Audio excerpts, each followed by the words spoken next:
Dubai पर अल्लाह का खौफनाक अजाब नाजिल, मंदिर बनते ही तबाह बर्बाद हो गया। दुबई में आने वाली तूफानी बारिशों ने क़यामत बर्पा कर दी। तेज आंधियों ने लोगों को हवा में उड़ाना शुरू कर दिया। लोग खौफ के मारे घरों में मुक़य्यद होकर रह गए। ऐसी सूरत हाल को देखकर दुबई और अरब अमारात की इंतजामिया परेशान होकर रह गई। दुबई में ऐसे तूफान के आने की वजह राम मंदिर की दुबई में तामीर कही जा रही है। जी हाँ दोस्तों, आपको भी शायद अपने कानों पर यकीन नहीं आ रहा होगा।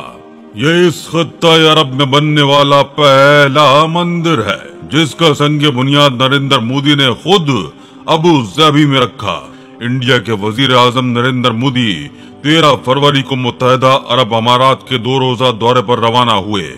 दीगर मसरूफियात के अलावा अबू धाबी में 14 फरवरी को मंदिर का इफ्तिताह भी किया, जिसके बारे में इंडिया भर में ये दावा किया गया कि यह अरब सरजमीन पर पहला हिंदू मंदिर होगा।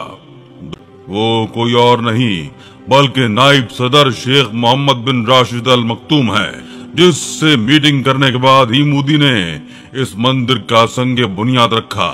कहते हैं कि जिस दिन नरेंद्र मोदी ने अबू धाबी में मंदिर का संग बुनियाद रखा, आसमान सुर्खी माइल होने लगा था। उसके बाद आंधी चलने लगी। नरेंद्र मोदी फौरन से अपनी गाड़ी में बैठ गया था, लेकिन उसके बाद से दुबई के मौसम में रद्दो बदल महसूस किया गया। कभी तेज गर्मी और धूप निकल आती, कभी आंधी चलने लगती, कभी आसमान सुर्खी माइल होने लगता। अगर कुछ देर पहले तेज धूप चिलचिलाने लगती तो चंद घंटों बाद आंधी चल पड़ती। हालिया दिनों में दुबई समेत मुत्तहिदा अरब अमारात और दीगर खलीजी ममालिक के मुतादिद छोटे बड़े शहरों में तूफानी बारिशों ने तबाही मचा दी। न सिर्फ जानी नुकसान हुआ बल्कि शदीद बारिशों ने निजाम जिंदगी को भी दरहम बरहम कर दिया। दुनिया के दूसरे बड़े मसरूफ तरीन दुबई एयरपोर्ट पर फ्लाइट ऑपरेशन बदस्तूर मुतासर है, जबकि मुत्तहिदा अरब अमारात के हमसाया मुल्क अमान में बारिशों के बाइस होने वाली हलाकतों की तादाद 19 हो चुकी है।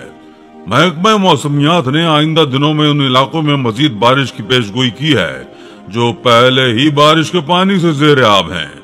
जुमेरात के रोज मुत्तहिदा अरब अमारात में होने वाली बारिश ने गुज़िश्ता 75 साल का रिकॉर्ड तोड़ दिया।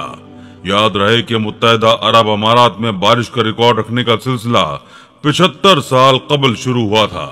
नेशनल सेंटर ऑफ मेट्रोलॉजी ने मुत्तहिदा अरब अमारात के इलाके खत्म शक्ला में 24 घंटों से भी कम दौरानिया में रिकॉर्ड 254.8 मिलीमीटर यानी 9.7 इंच बारिश रिकॉर्ड की।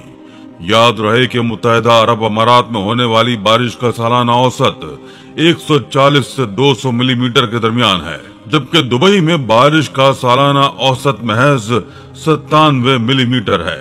जबकि मुत्तहिदा अरब अमारात में अप्रैल के महीने में बारिश का औसत 8 मिलीमीटर है।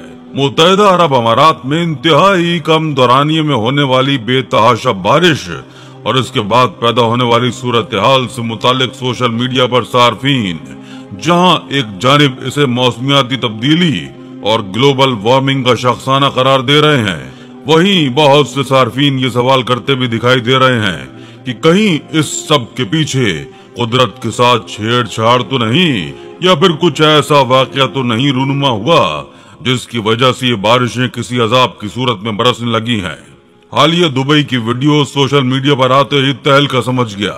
इन वीडियोस में साफ दिखाया जा रहा है कि आंधी से दरख्त जड़ों से उखड़कर हवा में इधर से उधर गिर रहे हैं।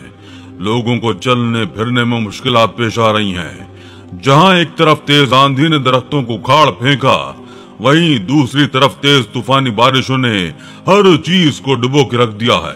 बड़े बड़े मॉल और जदीद तरीके से तैयार करदा सड़कें सब कुछ पानी में डूबी हुई हैं। निजाम जिंदगी दरहम बरहम होकर रह गया है। स्कूल, कॉलेज और कारोबारी निजाम बंद कर दिए गए हैं। हर जगह इमरजेंसी नाफिज कर दी गई है।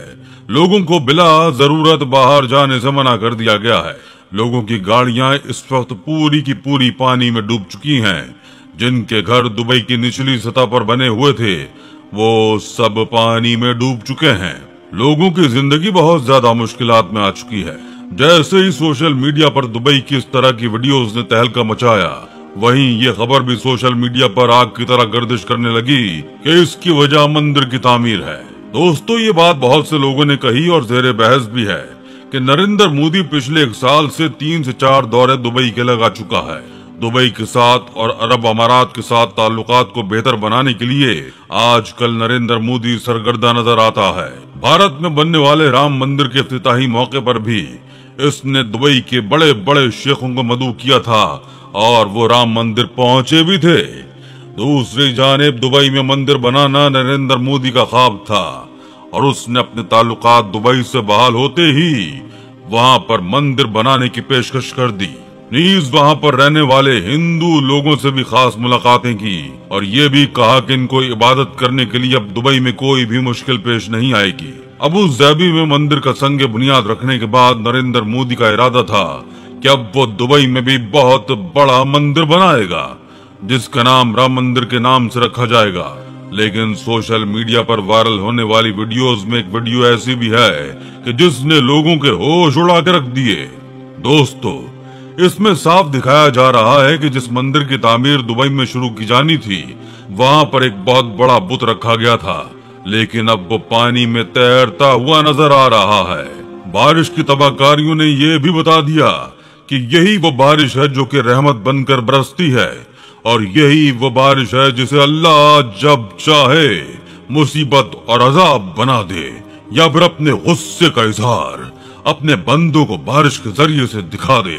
कलाम पाक में भी अल्लाह ताला ने अपनी नाफरमानी करने वाली कौमों पर मुख्तलिफ किस्म के अजाब नाजिल किए थे।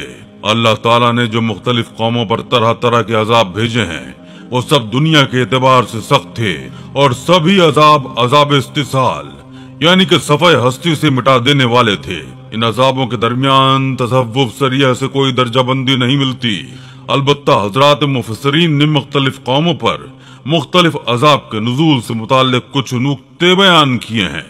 अल्लामा फखरुद्दीन राजी रहमतुल्लाह अलैह लिखते हैं कि चूंकि इंसान की पैदाइश, इसकी बका अनासिर अरबा आग, हवा, पानी और मिट्टी से है, तो अल्लाह ताला ने इन्हीं 4 अनासिर से इंसान को हलाक भी करके दिखाया कि जिस चीज से वो इंसान को पैदा करके जिंदा रख सकता है उसी से वो हलाक भी कर सकता है। अल्लामा इब्ने कसीर रहमतुल्लाह अलैह लिखते हैं कि हर कौम को उसके करतूतों की मुनासिबत से दुनिया में सजा दी गई। कारून जमीन पर अकड़ कर चलता था तो अल्लाह ताला ने उसे जमीन में ही धंसा दिया। फिरौन मिस्र का बादशाह होने की वजह से बर्रो बहर पर खुदाई का दावेदार था तो अल्लाह ताला ने उसे पानी में गर्क कर दिया। आदियों को अपनी ताकत पर बड़ा घमंड था तो अल्लाह ताला ने बड़ी तेज और तुंद हवा भेजी जो ने आसमानों में उड़ाकर औंधे मुंह सर के बल जमीन पर पटक दिया करती।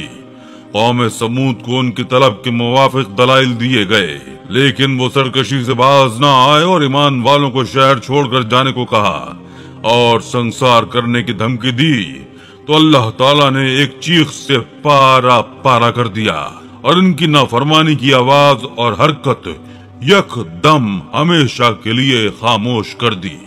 जब किसी कौम में बदअमली, बदखलकी और नाइंसाफी इज्तिमाई तौर पर आ जाए तो तबाही और बर्बादी उसका मुकद्दर और जवाल पजीर हो जाती है। जब हम हयात इंसानी के इर्तिका पर नजर डालें तो हमें इसका रुख इज्तिमाइयत की तरफ ही नजर आता है और जब वो फितरत के खिलाफ चलें, कानून कुदरत को भुला दें, नाफरमानियों गुस्ताखी करें, खुदा ताला के मुतय्यन करदा उसूलों से रूगर्दानी और इनराफ करें तो खुदा ताला की पकड़ में आ जाते हैं।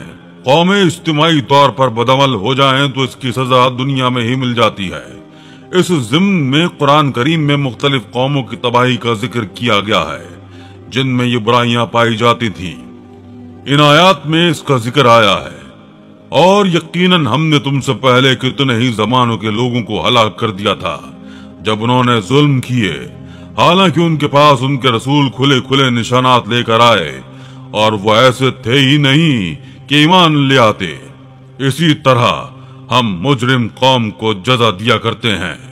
सूरह यूनुस। कुरान करीम के मुताले से ये बात साबित है कि कुदरत कौमों के उरूज व जवाल और तबाही व बर्बादी के उसूलों के इतलाक में कौमों के दरमियान फर्क नहीं करती। जो कवानीन और रसूल यहूद व नसारा के लिए हैं वही उम्मत मुस्लिमा के लिए हैं और जो ज़ाब्ते अहले कुफ्र के लिए हैं वही अहले ईमान के लिए हैं। कुरान शरीफ के उसूल अटल हैं, इनमें किसी किस्म की तब्दीली मुमकिन नहीं।